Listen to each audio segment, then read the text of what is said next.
చొరబాటుదారులే శరణార్థులుగా అడుగుతుంటారు. సరే అది ఏ అమెరికాలోనో, యూరప్ దేశాల్లో వేరు. మన దగ్గర ఇక్కడ శరణార్థిగా అడిగేదేం లేదు.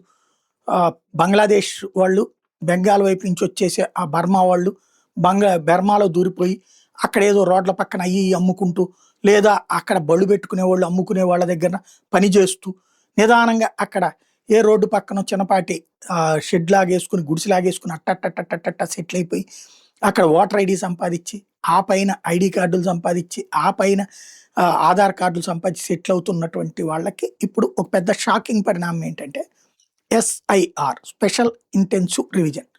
వీళ్ళు ఎక్కడ పుట్టారు ఏంటన్నది ఆధారాలు సమర్పించాలి. ఇది నెంబర్ 1. ఇక్కడ దీంతో వెళ్ళిపోతారు, మళ్ళీ రావచ్చు.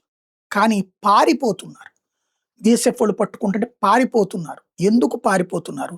వెనక్కి వెళ్ళడం అలవాటే కదా ఇంతకుముందు వీళ్ళకి. ఎందుకు పారిపోతున్నారంటే, మొన్న ఈ పార్లమెంట్లో ఈ మధ్యన అసలు డిబేట్స్ ఏమి చట్టబద్ధంగా జరగట్లేదే, బాధ్యతాయుతంగా జరగట్లేదు. కాంగ్రెస్ గొడవలు చేస్తూ ఉంటుంది, అరుస్తుంది, కేకలేస్తుంది. వాటి మధ్యలో కొన్ని బిల్లుల్ని బీజేపీ గవర్నమెంట్ పెడుతుంది. అది మూజువాణి ఓటుతో ఆమోదం పొందుతుంది. ఏ చర్చ లేకుండా ఆమోదం పొందుతుంది. ఆ మధ్య సుప్రీంకోర్టు కూడా ఆగ్రహం వ్యక్తం చేసింది. మేజర్ బిల్లులు కూడా ఎలాంటి ఆర్గ్యుమెంట్స్ లేకుండా, ఎలాంటి డిబేట్ లేకుండా ఓకే చేయడం ఏంటి అని చెప్పి. మరి మేమేం చేస్తాం, ప్రతిపక్షం మాట్లాడకపోతే వాళ్ళు ఏదో ఒక కేకలు పెట్టుకుంటూ అరుస్తూ కూర్చుంటున్నారు అన్నటువంటి వీళ్ళు చెప్పుకొచ్చారు.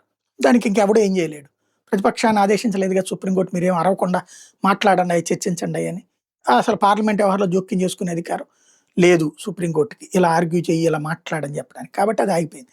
ఇప్పుడు సీన్ కట్ చేస్తే జరుగుతున్నది ఏంటంటే, ఒక చట్టం తీసుకొచ్చారు. ఆ చట్టం ప్రకారం అక్రమ వలసదారులు దొరికితే 5 సంవత్సరాల జైలు శిక్ష ప్లస్ పెనాల్టీ. అంటే ఇప్పుడు బంగ్లాదేశ్ నుంచి వచ్చిన వాళ్ళు ఇప్పుడు దొరికితే జైలు శిక్ష పడుతుంది, జైల్లో ఉండాల్సి వస్తుంది. ఫ్యామిలీలు వచ్చేసి ఇక్కడ దర్జాగా బతికేయచ్చు.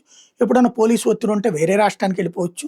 ఆ తర్వాత అంతగా ప్రాబ్లం వస్తే మన దేశానికి తిరిగి వెళ్ళిపోవచ్చులే అనుకుంటున్నటువంటి వాళ్ళకి జైలు శిక్ష పడుతుంది. జైల్లో బతకాలని ఎవరు కోరుకుంటారు? ఈ మధ్యన అట్లాగా 25-30 మందిని అరెస్ట్ చేశారు. దాంతోనే పారిపోతున్నారు.